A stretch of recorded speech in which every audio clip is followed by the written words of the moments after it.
Chapter 12. Pacing. The faster the mission progressed, the greater the chance that something could be done about Help Earth before their next major attack. But things couldn't be forced. Rushing might create suspicion and slow every subsequent stage of the mission, or even destroy their chances of getting inside the Ark and penetrating the survivors' inner circle.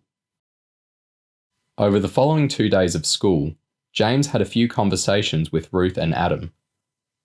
One time, he asked a couple of questions about the commune. Ruth was happy to share her knowledge, and even gave him an introductory pamphlet from her backpack. 10 myths and 10 facts about the survivors and their Christian lifestyle. James took the pamphlet and studied it, but made no comment. James was average height for his age, but he was naturally stocky, and Cherub's physical training programs had built him into a person who was obviously better not messed with.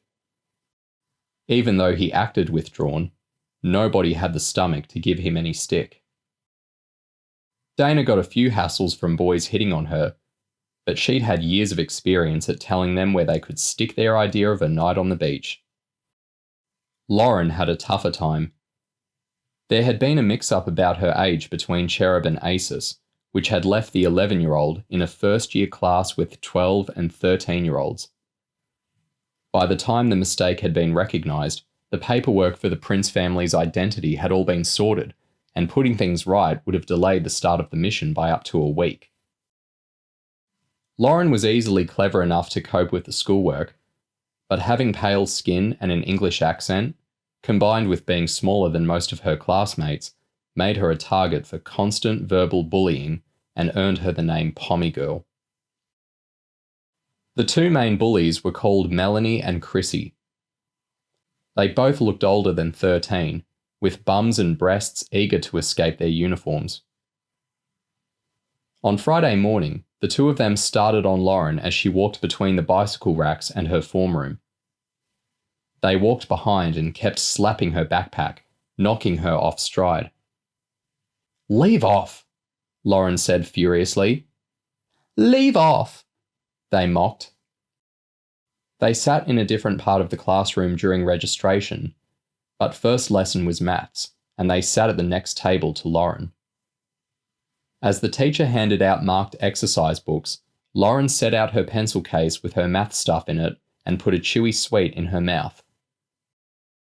"Can I have one, please?" Melanie asked, acting as if butter wouldn't melt. Lauren reluctantly held out the packet of sweets, but instead of taking one, Melanie snatched the lot. She took one for herself before passing the packet on to Chrissy.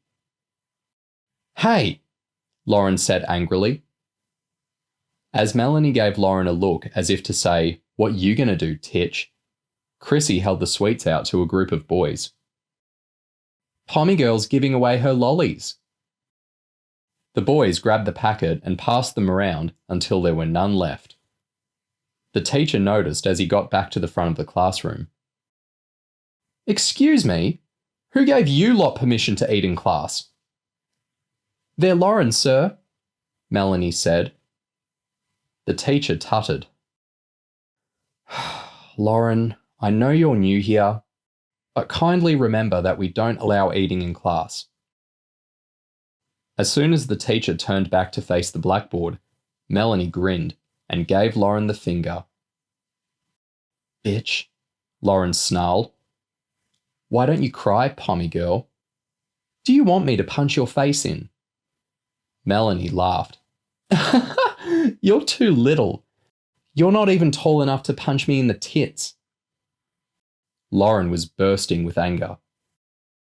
She knew she was a trained Cherub agent and that her character, Lauren Prince, was supposed to be quiet and withdrawn, but she found it unbelievably hard putting up with this kind of abuse for hours at a time. She tried thinking positive thoughts, like how this mission could make her one of the youngest ever black shirts if they pulled it off, and how she'd be able to laugh about it with Bethany and her other mates when this was all over. "Earth to Lauren, can you hear me?" the teacher asked sarcastically. Stop staring at your desk and start copying this diagram off the board, please. Lauren grabbed her pencil and began writing the title on a clean page in her exercise book. As she was halfway through drawing up pie charts from statistics written on the board, she felt a sharp pain in her upper arm. She was too shocked to make any noise as a drip of blood welled up on her skin. Melanie had stabbed her with the point of a compass. Up until now, it had just been verbals and the odd shove, but the stabbing was clearly a major escalation. Lauren contained the urge to lash out as she dabbed her blood onto a tissue. Want to make something of it, pommy girl? Lauren grinned uneasily.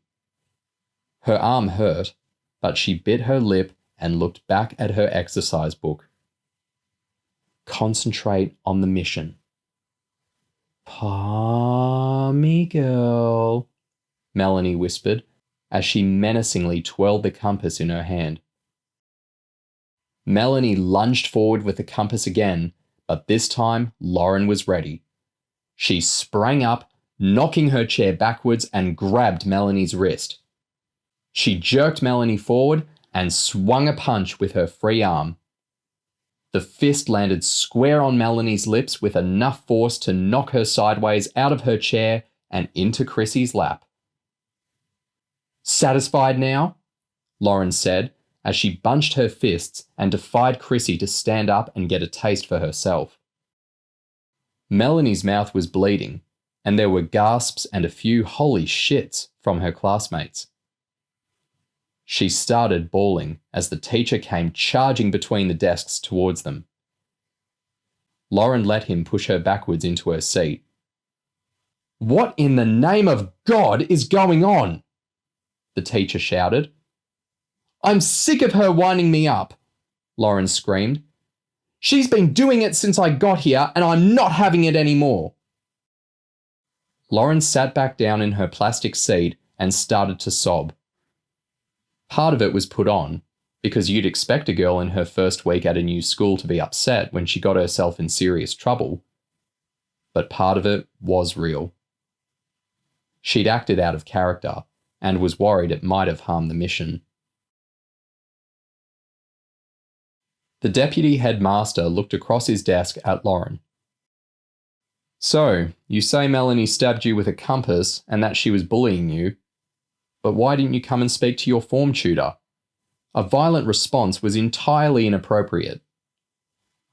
I know, sir, Lauren said sheepishly.